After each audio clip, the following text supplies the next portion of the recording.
Welcome, my name is Colleen Tauke and I'm the sewing specialist here at Fons & Porter. In this Quilting Quickly tutorial, I'm going to show you how to put together the pieces for the quilt called Triangle Time.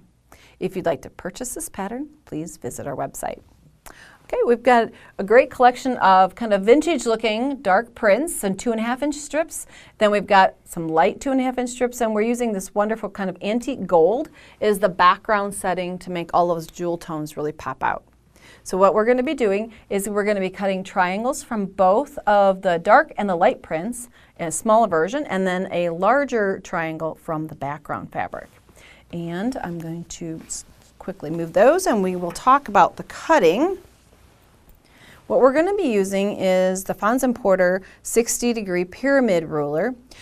We also publish those templates in our magazine, so you can, if you would like, purchase template plastic and just trace those and use those to cut your triangles. But the pyramid ruler works really well for cutting off of strips. It's set up so that you can find your strip width along one side here.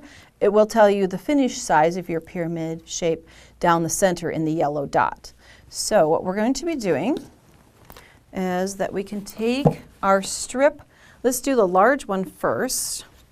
We can do a strip of that background fabric, and it is cut at 4.5 inches wide, and you can see there the 4.5 inches set along the very bottom of the strip. The top is a blunted kind of end, and it's engineered so that later you can see in the construction why we made it that way. It's great for lining pieces up.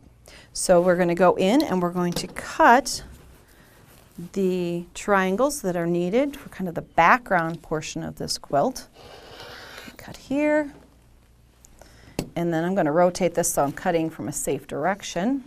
You always want to be cutting, pushing the blade away from your body. So we've got triangles like this. Now if you aren't using the ruler, you can use that template that you made, lay it on the strip. It will lay perfectly the same size as your strip, and then you can, using your favorite marking tool for fabric, you can mark a line along the side of your template, go in with a rotary cutter and a ruler, and just then cut those. And just proceed the same way you would with the acrylic ruler, marking and cutting. You wouldn't have to do the marking part if you're using the acrylic ruler, but down the strip to get all of the large triangles that you need for this quilt. Then, in the same manner, I'll use a light colored strip so it's easier for you to see, you can either make again that acrylic or a little template plastic and mark and cut those, or you can use the 60-degree pyramid ruler, again cutting those off of a 2.5-inch strip.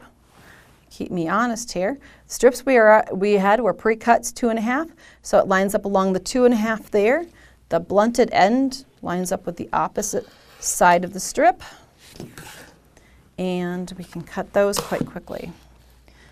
Nice part about having pre-cuts is that you would have all these great combination of fabrics that kind of go together, ready to jump into the cutting of all of your pyramid shapes. So you're going to be cutting all of those needed.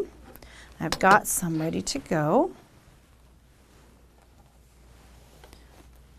So we're going to be placing this so that the light triangle points down on the quilt. Then we're going to put the small dark color triangles together and construct the inside of our, or these shapes that are created with darks and light in the center. Now the construction of those is just a simple row kind of construction. What you can do is put one on triangle, right sides together. Remember we had that blunted end? It will fit perfectly into the corner so that when you're doing your 1/4 inch seaming, you'll know exactly how to place them. Then open that one out, press, add your second side. The nice part is you may want to stack them in this order and then work through the rows so that you have to put one on at a time, because if you were to sew here, you can't, you've got 2 layers, so you have to make sure you stop and press, open those out, add the second side. In the same way, you'll see that little triangle where you've got that engineered corner helping you out. and then you've created a row, and then you can just top this one along there and stitch, press out, and you have a block like this. And you'll see these little dog ears come out, and they're actually overlapping. I left them behind until I was completely done, and you'll see that they perfectly lay one over the top of the other. That way you know you have a 1/4 inch from the raw edge of your small triangle to your intersection. Perfect little triangles. Now you're going to be creating rows, and the diagram in our pattern will help you for placement. Got 2 partial rows here. The quilt starts with a triangle in the top right left-hand corner. Then you put in one of your constructed triangles with a light in the center, making sure it's pointing down, alternating back and forth to create your rows. And it's a simple seaming laying. They lay right over the top of each other. Again, you'll have that engineered spot so you'll know exactly where to line things up. 1/4 inch seam and press to get your row. Now once you have rows constructed, and this would be a longer row, this is a portion of a row, then you need to worry about how to join the rows together. And so it's your intersections here, and if you've never done that, lining it up, I can show you. Right sides together, you would drop a pin from the back to the front, right at the tip of that gold triangle. Take the tip of your pin into the triangle that will be right below it in the next row. And that is kind of like your North Pole. It goes down through those intersections. Then leave the pin in place, pin this direction, and then those will be right over the top of each other and ready for you to seam this across. And you can do that at each of the intersections as you work your way across the rows, joining them together.